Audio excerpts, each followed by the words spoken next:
1 second.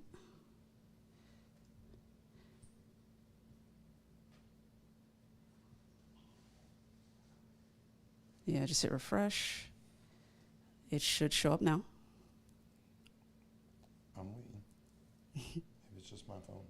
Possible. Or it might be Facebook. Yes. Either way, we can get started because I could always share it. Yes, absolutely.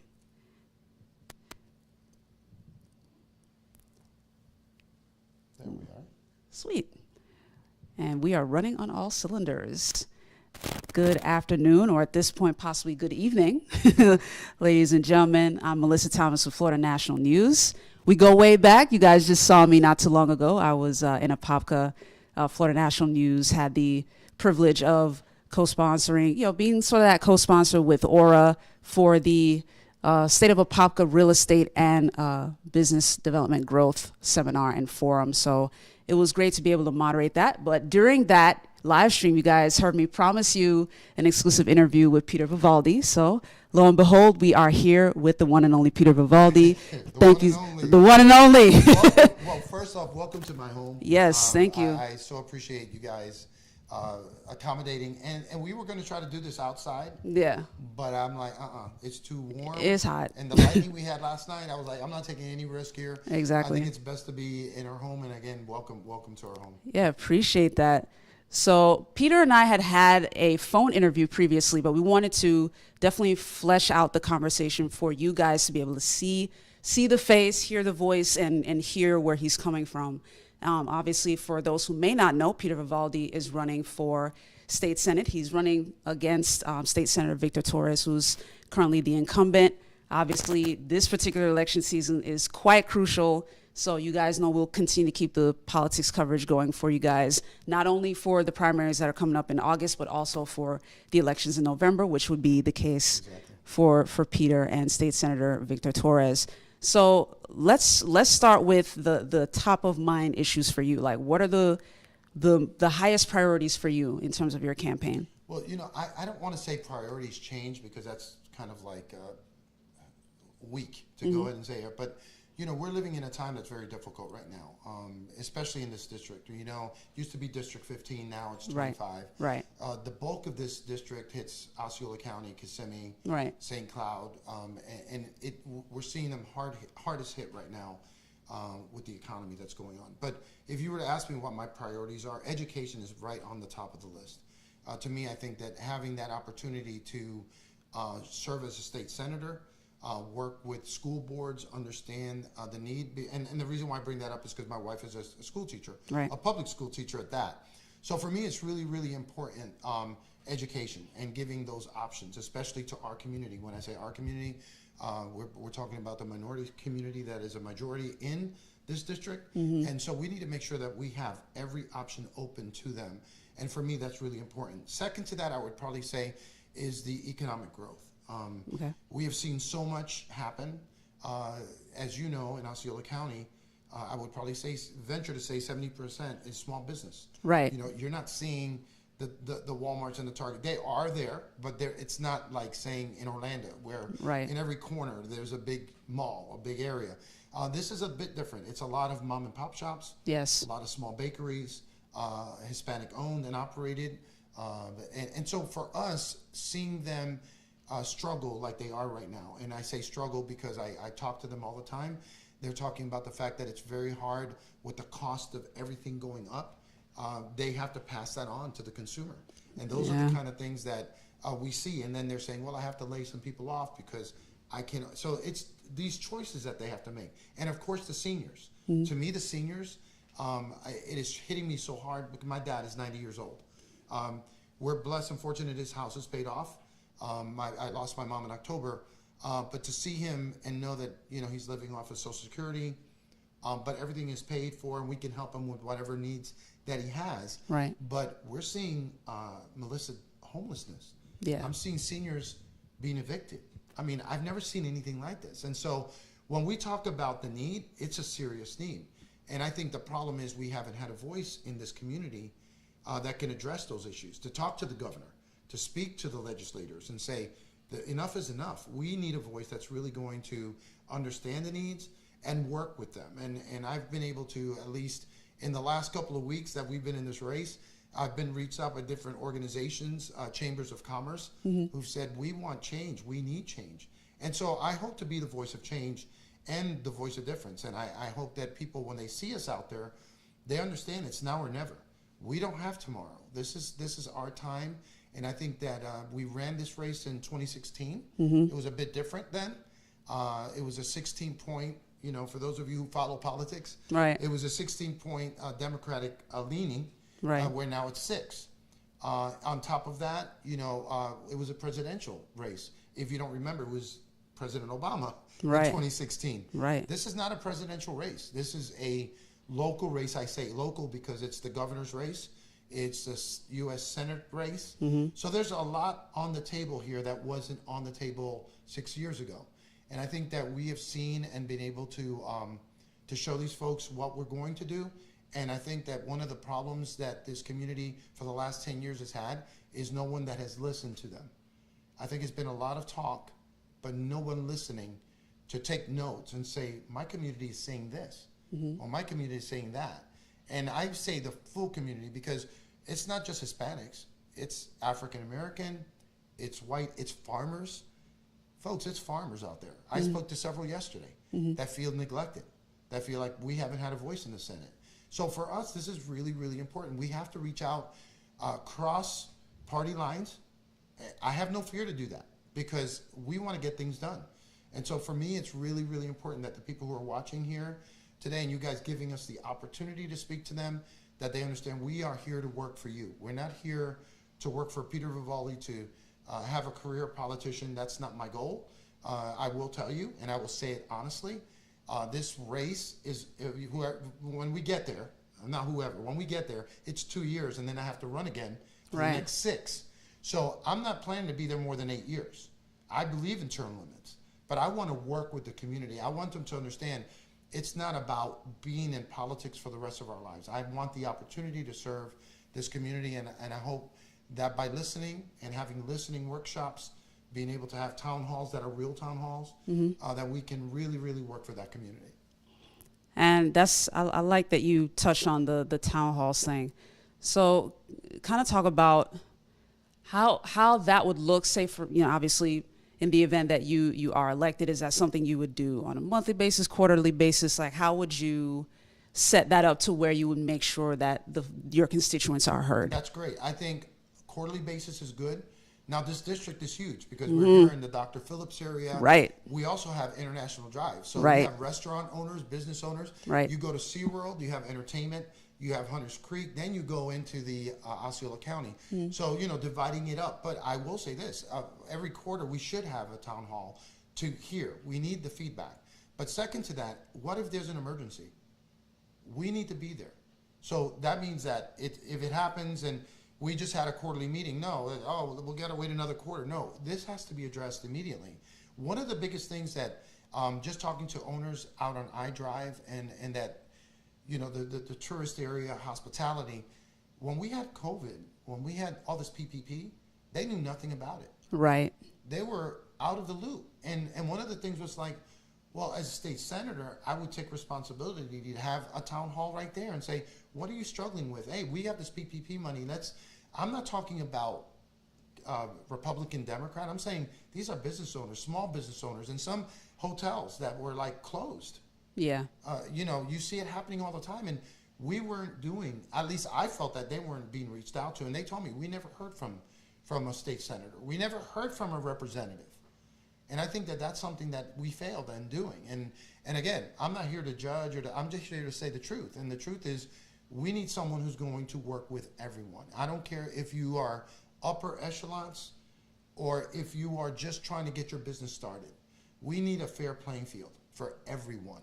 And that means, and that's what I hear a lot on the field too, is people are saying, it seems like there's only a few that get the opportunities, and we never hear about the chance. And so I think that we need to open that up to everyone. We just can't be limited to 2 or 3 organizations that maybe have a strong voter base. We need to work with everyone, and I hope that that's what we do when we get there.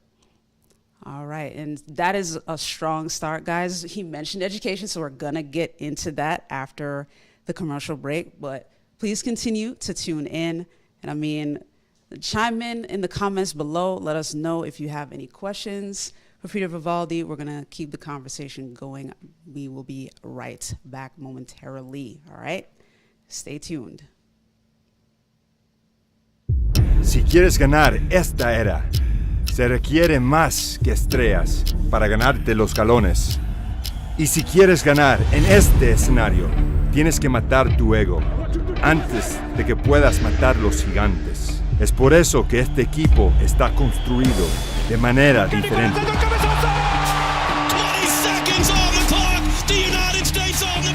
Otros equipos ven un campo. Nosotros vemos un polígono de pruebas.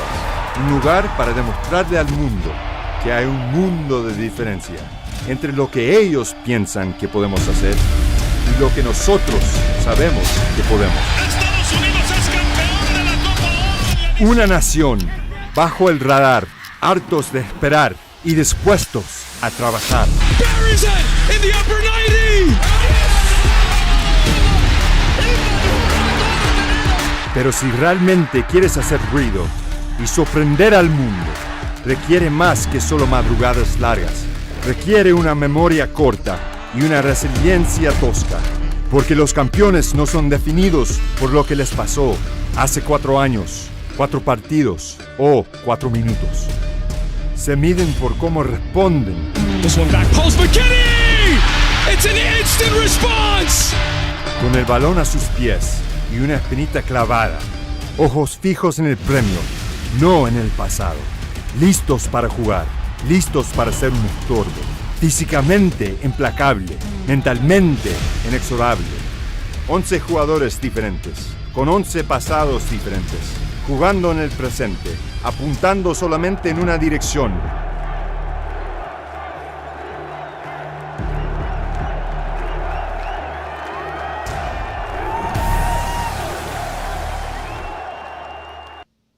Welcome back, everybody, to the FNN Politics and Power Series. Thank you for continuing to tune in. We are back with Peter Vivaldi, who is running for State Senate District 25. So, Peter, let's get into that education discussion. Absolutely. So obviously there's that sort of running debate between, obviously school choice versus, strengthening the public school system. Kind of talk about what your viewpoints are on that. Yeah, like I mentioned before, my wife is a public school teacher, so I know what the struggle is. It's real. It's real. And so for me, seeing what she's going through and also seeing the fact that, I see my grandchildren, like I mentioned to you, I have 6 grandchildren, getting ready to start school, all the things. I just believe that there's so much more to knowledge than just public school teaching. I just think that there's opportunities. There's charter schools, for instance, out in Osceola County that work with fine arts. I know that in our public school system, we have like the FAA, right? So we have a lot of different groups and organizations. And I think we have room for all of that and more. The problem that I have is when we're just focused on just one way of teaching, one way of getting it done, and not giving the option. You may have a child that doesn't feel comfortable in a 3,000 member school. I mean, most of these high schools, I can tell you my wife's school is about 3,000 kids. Some charter schools may have 500. Some may have 200. Maybe they work better in a smaller atmosphere. That's really, really important. For me, as well as that, I had a meeting with a group of builders and contractors, which one of the biggest things they talk about is education. And they were mentioning to me, hey, the state gives $44 million a year to colleges for kids to learn trades and all that. The problem with that we have with that is that the child or the student has to have internship ability before we can hire them. So just because you come out of college, we can't hire you. You have to go through an internship program. And they mentioned it to me, and I mentioned it to you because how many schools have dual enrollment right now? Public school, right? Many. Kids go to maybe Valencia or they get their degrees. What if we had that same type of opportunity in trade, where these kids are in school, but they're not going to go to college? I know everybody wants them to go to college, but that's not realistic for a lot of kids. But if they're interning and they're learning a trade, and they were telling me by the time they're a junior, they're going to be graduating, they're going to have their internship When they finish high school, they could be earning $60,000, $70,000, $80,000 a year as an electrician, AC, and right now we are lacking that in our state. And there are other states that are doing that. And why not emulate that? Why not give other opportunities, not just in the public, but in the private sector? I think the problem is we've gotten so caught up in the idea of we can't do a public-private partnership when we're in this together. I think education is not about just one level. I think we've got so much more going on, and it's not a criticism of public school. My children all went to public school. So it's not about a criticism, it's about how can we join together?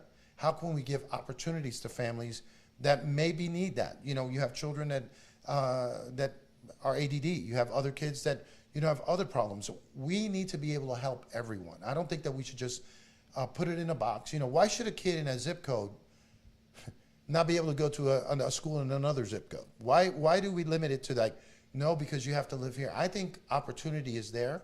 We should give that and lend that opportunity to everyone that wants it. If they don't want it, that's fine. But I think just limiting it is wrong. I think we should have that. The Step Up program is an excellent program. It has been for years. It is a money saver. I know there's a lot of critics about charter schools and stuff. If we have a failing charter school, let's close it. And if we have a failing public school, let's close it. If we're going to do that, we have to be fair. Why should we keep sending children to a failing public school when maybe down the road, a mile away, there's a charter school that's an A or a B school? I'm sorry, but we have to speak it as it is. I mean, maybe people don't like that, and maybe they don't agree with that, but why not give every child that opportunity? And I think that if we're failing our kids, we're failing our future. And I think we need to focus on that. And that's a conversation that we need to have in Tallahassee. And one that, listening to the parents on the ground here in the district, they've all said the same thing. We want opportunities. And what about homeschooling? That's another, that we don't even want to go there. But that's another where homeschooling parents told me we're spending $3,000, $4,000, $5,000 a year to get books, to get stuff. Yeah. And why not work with that too? Why doesn't the state focus on certain things? Maybe because they decide, I want to teach my child, but they still have to go through the prerequisites of taking testing and doing all the things that need to be done. But I think there's so many options, Mellissa, that we don't even look at and don't even consider. But I think we should start looking at all that. Now, I do want to push back just a little bit on your push hot back. take. Just Okay. a little bit. Because that was a hot take. No, when you mentioned about if a public school is failing, let's close it. I do like more of like a counter question. Sure. What about the concept of improving that public school? Well, if I agree with that.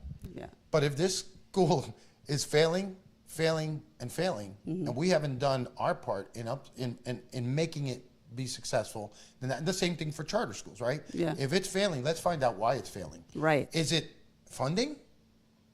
Is Possible. it maybe the fact that you haven't given these teachers the ability or the freedom to really do what they need to do? Right. I think all that has to be looked at. I'm not here to say, let's close it down next year. No, we need to figure out where those schools are. And I can tell you, because in my district, there are quite a few.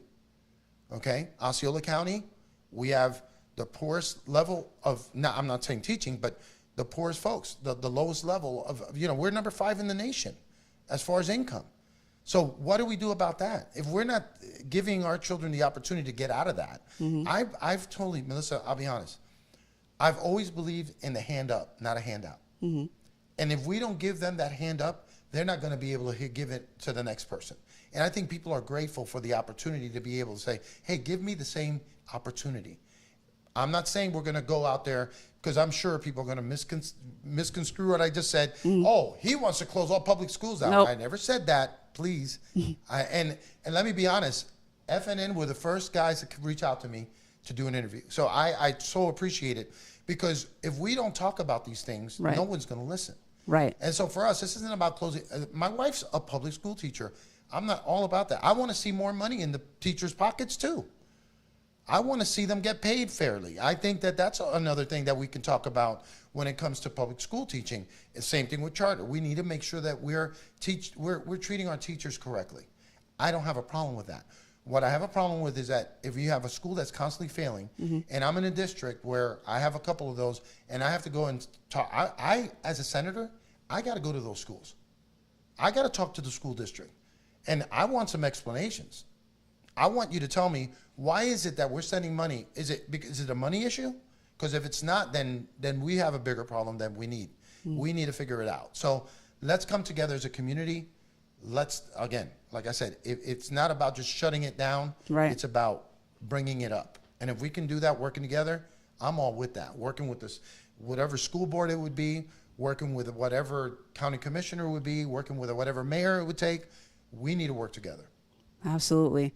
And I did want to get your thoughts on some of the recent bills, if you will, or recent, how should I put it? Like the governor's been doing recent press conferences concerning education. He's signed certain bills into law, been paying certain teachers bonuses and things like that in different counties. Just wanted to get your take on that, the activity that you've been seeing so far from him. I like the activity. It's been years since we've seen raises for these teachers, and I like the activity. What I will be honest with you, though, what I don't like, and I've heard this from several teachers on this side of the district, Orange County, talking about that the government, I believe the governor allocated $49 million into Orange County for teacher salaries. And I understand that what's on the table is $31 million. My question is, where's the other $18 million going? And I think that's something that we all should be asking. And I'm speaking now about Orange County side of this because right now there is a vote that's coming, a referendum in November about the half cent for the schools, or the cent tax that expires now. And so when you're talking about these kind of things, there's questions that I need to find answers for. Because if I'm in the Senate and I agree, hey, let's give Orange County, Osceola County, $50 million for the school raises, I want to see $50 million in the teachers' pockets. And when I see that there's a gap between what the governor signed and what the county is actually doing, that raises a red flag, and it should, to every parent and to every teacher, and say, where's this money going? It shouldn't be going to administrative. It shouldn't be going to, it should be going straight to the teachers who have battled so hard. And let me tell you, through COVID, I saw a lot. And these teachers working online, doing the things they did, I take my hat off. Teachers don't work from 7 to 3 o'clock. They're up at 5 in the morning. I've seen my wife till 11 at midnight grading papers. And I'm not just speaking for her. I'm sure I'm speaking for the thousands of teachers, both in Orange and Osceola County. So I think that that's something that needs to be brought to the forefront. I think what he's doing is correct. It's way overdue. And it's not his fault that whoever the administration is before didn't do it. But I think we could do better. I think there's still more that can be done for our teachers. And I hope that even though I probably won't get the endorsement of a teachers union because I do believe in choice, but I still wish that when we get there, that we can have this conversation, because I think it's important for all of us that have that conversation. Well said. Thank you for that. And guys, the conversation does continue because you guys already know we like to kind of talk about the person. I always get brass tacks, but we like to talk about the person. And there are a couple of other issue-related questions or campaign-related questions that I do want to ask Peter. So be sure to stay tuned. We will be right back. The conversation does indeed continue. Thank you. And of course, leave a comment below. All right. If you guys have your questions, leave that below. We'll be right back.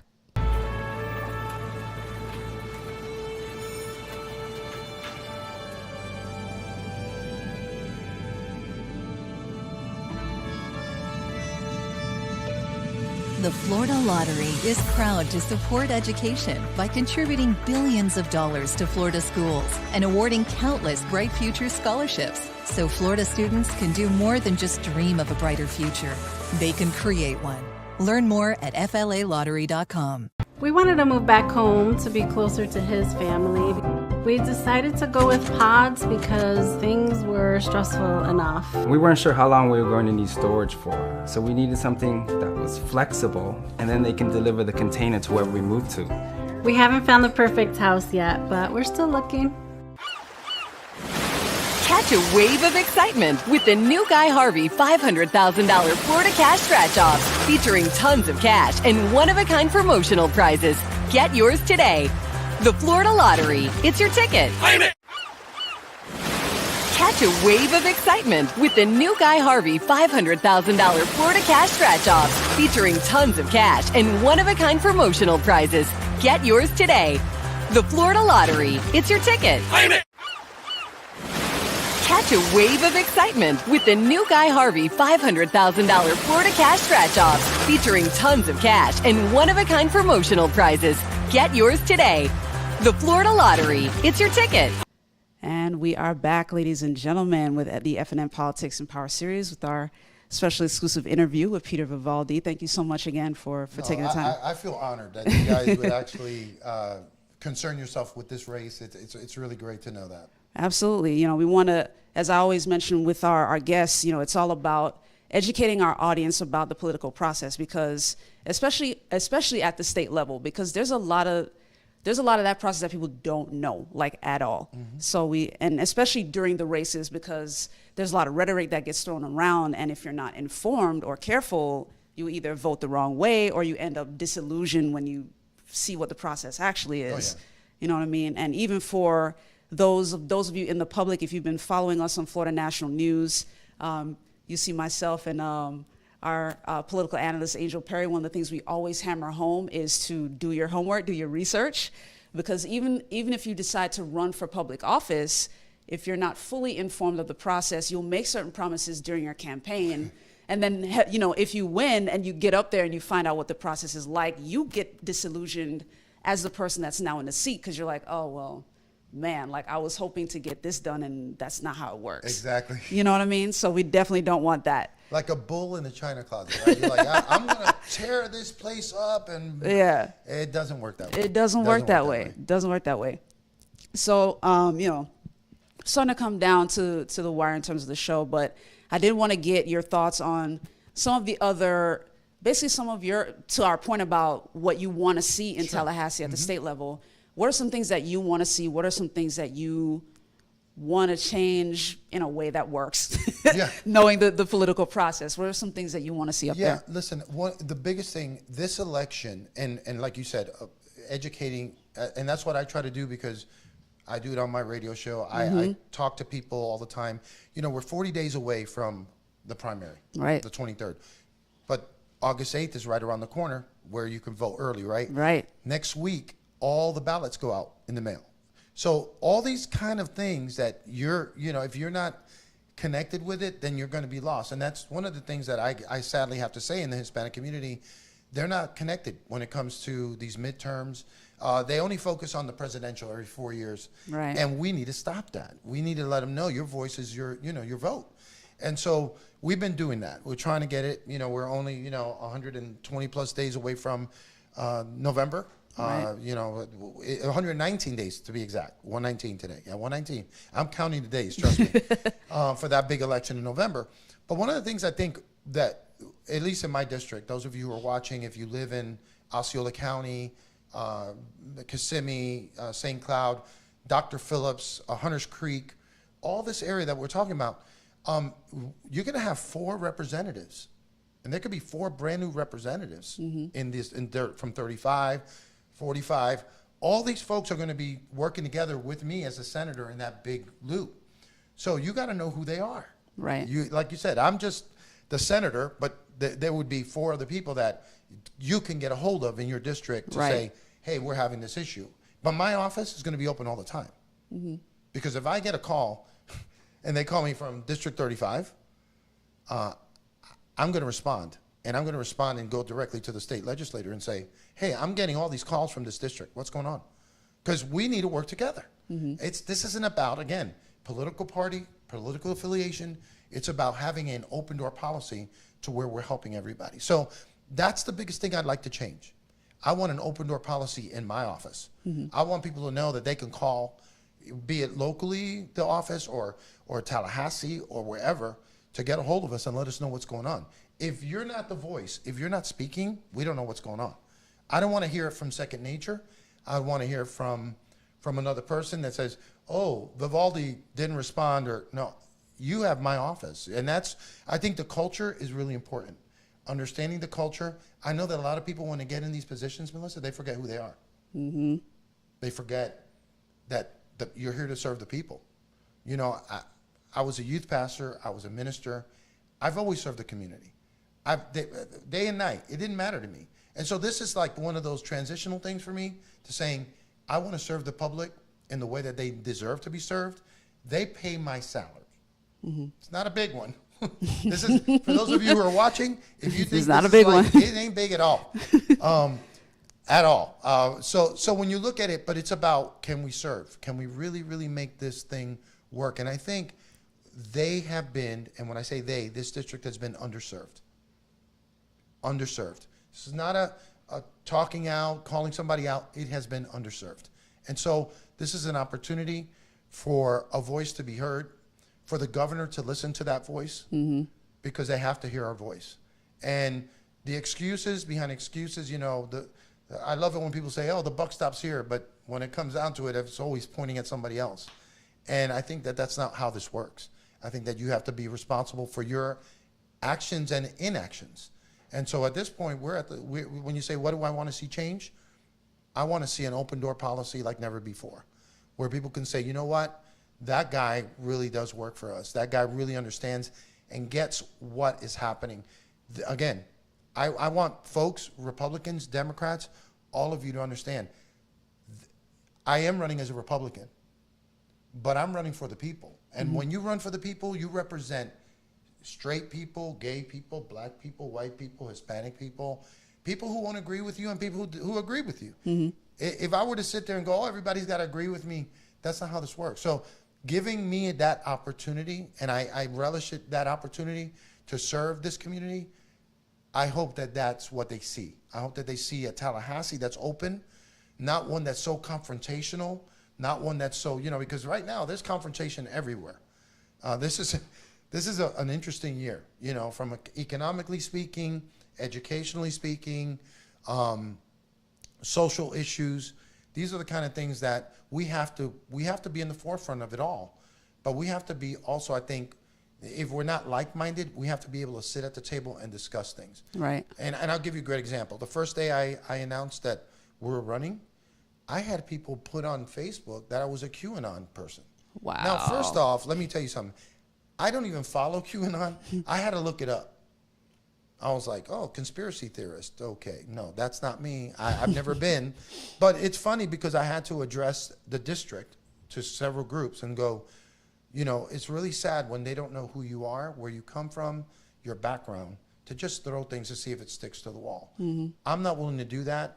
I don't think this campaign, my campaign's not going to do that. I'm not willing to just throw things and see a stick in the wall. If you hear something about Vivaldi, guess what? You can go on votevivaldi.com. You can write me an email. It's going to come directly to me. You can call me on the phone number. You can do whatever you need to do, but please don't just take somebody else's word for it. Reach out to our campaign. Reach out to me directly, like Mellissa has done many times, and I will respond as quickly as I possibly can.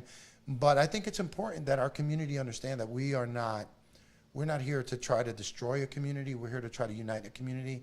And I think it's time for change in that district. Yeah. There are a couple of other things I do want to touch on real quick before we go. Talking about the importance of having that conversation, because that's in a majority Republican legislature, period. That's House and Senate, majority Republican. How are you in terms of having those conversations with Democrats? Because that would have to happen in order for bills to be passed up there. Even if, you know, obviously with the majority Republican stuff, like your colleagues will bring bills to you, it'll be smooth sailing, you know what I mean? Because you guys are on the same wavelength. But in terms of speaking with Democrats on bills that you may not necessarily agree with fundamentally, but you understand the core point of the bill is like, okay, this can serve the people. I don't necessarily, it's Democrats, I don't necessarily agree with it, but like, I can see how this would benefit the people. Like, is that something that you're open to doing? Absolutely. Listen, one of the things I think that talking to constituents and business owners and things, just to use an example, one of the things is that they had gone before and asked the senator could you tweak the language in there just a little bit? Right. No. Well, that's what I'm talking about. Like what you're just mentioning is, I may not agree with everything on there, but is it something that's really going to just blow up on people's faces? Is it just something that, or is it just something that really needs to be done? And I can be the senator for District 25, but there's 4 representatives. And what's happening in 45 may not be happening in 35. True. So how can I help 35 and 45 and 40? How can I help everybody stay on the same page together? I think that we have gotten so divided that we can't sit at the table and have this conversation. And I love the fact that people can see me with you, because this isn't about a token Puerto Rican talking to an African American. We're Americans. Mm-hmm. We are here to work with each other, to better each other's lives. And the fact that I can talk with FNN and not feel intimidated, that's who I am. Because you can ask me whatever question, and I'm going to do the best to answer it. But understanding that in Tallahassee, there's a lot of struggle and all. And how about lobbyists? We haven't even talked about that. They're going to bring pressure down from both sides to see things. And so, you know, there's things that the governor has done that I'm like, woo. You know, he took some decisions that were not easy, and a lot of Republicans weren't happy with it.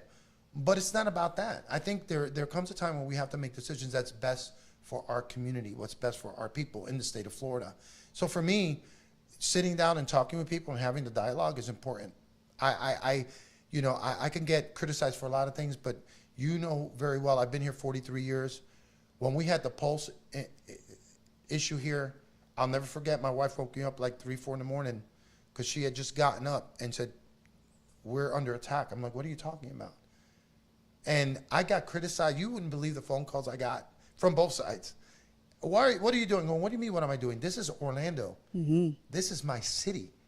This is who I am. And I will tell you, Rick Scott was the first one that, you know, when this was all going on, you know, he said, "Hey, if you ever need me for anything," I called his office. He was the first one at a prayer meeting we had at Calvary Assembly here.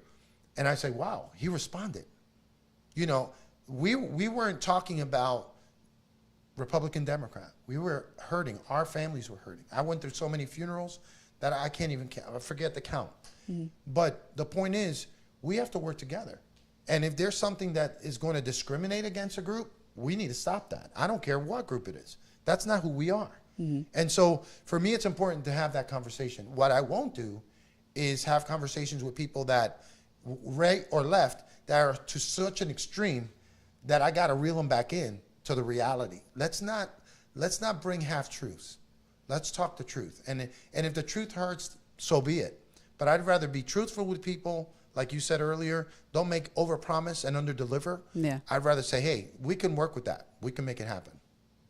Awesome. And then last question as we wrap up. I always ask all of my guests this. What is the thing that keeps you going on the days that are difficult, when things aren't going your way? You know, say for instance, in Tallahassee, you're working on some bills that are just like, it's just not, it's not happening right now. Right. But what are some of the things that fuel you, that keep you going? Listen, above all things, my faith. My faith keeps me fueled. It keeps me leveled and grounded in who I am. And there are times when I don't have an answer, and I'm honest, I don't. So I got to talk to the person who I believe in, my Savior, my Lord, and that's me. And I talked to him, and I said, hey, we got to have a conversation. And just like that, the other day I walked out of my house, and I was like lost. And I just started walking the sidewalk and going, I need an answer. I can't figure this out. Mm-hmm. And there are times when my faith just truly leads me to where decisions have to be made. And sometimes I even question those decisions, whether they're going to be made correctly. But in Tallahassee, you know, the first thing I will promise the people, and I know, oh, this guy's a religious freak. No, I'm not a freak, and I'm not religious. I don't believe in religion. I have a relationship, and that's me. But second to that is, I'm going to read the bills. Mm-hmm. I promise you, I'm going to read the bills. I'm not going to let 2,000 pages show up 24 hours before. I'll be the first one on the camera. In fact, I'll call FNN. I go, hey, Mellissa, you know this bill they want us to pass? Guess what? I got it on my desk 24 hours ago. Mm-hmm. It's 200 pages long. So when people come and say, oh, this guy's against this and that, I haven't even read the bill. I don't even know what it says. And you know how this works. They hide stuff in, and then you're like, okay, wait a minute. I'm willing to vote on this, but this got to go out. This has nothing to do with what this bill says. So we have to think common sense. And I think that our community, those watching you, who follow you every day, and FNN, they need to understand common sense is what's going to make the difference. And so I hope that in November, We don't have a primary. When you see Peter Vivaldi and it's now or never, and you go, you know what? Let me give this guy a chance. Let's go out there and support him. And I hope that every community that's out there that's listening to you can really, really understand my heart and what we're trying to do for District 25. Awesome. Ladies and gentlemen, Peter Vivaldi. So as you heard him mention, it's Vivaldi.com, is that what it is? Yeah, votevivaldi.com. Votevivaldi.com. So you can go see the issues and all that stuff. And if you want to make a donation, we will also receive that. So, you know, it does take money to run a race. But again, thank you, FNN. Thank you for the whole crew for spending this time with me. And like I said, our doors will always be open to FNN, no questions asked. Absolutely. Ladies and gentlemen, thank you guys for continuing to tune in to the FNN Politics and Power Series. I know, like, things have been bouncing around in terms of our times, but as you can see, we are in an election season, so things are getting kind of nuts. But hang in there with us. We'll continue to keep the political coverage going. But in the meantime, thank you for tuning in. Leave your comments below. We will see you next Thursday. Take care. I'm not picking it up. You pick it up. I'm not picking it up. Well, somebody's got to pick it up. I'll pick it up. They're clean. 'Cause my hand is clean. Oh yeah, I'm Charmin Clean. That's how I know they're clean. Charmin Ultra Strong is woven like a washcloth and just cleans better. Yeah, I'm Charmin Clean. The kid does have a point. My hand is clean. Yeah. Enjoy the go with Charmin. And for an extra clean finish, try Charmin Flushable Wipes. At Duke Energy, we deliver electricity and so much more, like free home energy assessments, rebates for energy-saving improvements, payment options to help you better manage your budget, and even bill credits for helping the community use less energy. So no matter what you're doing, we can help you make better energy choices every day. It's just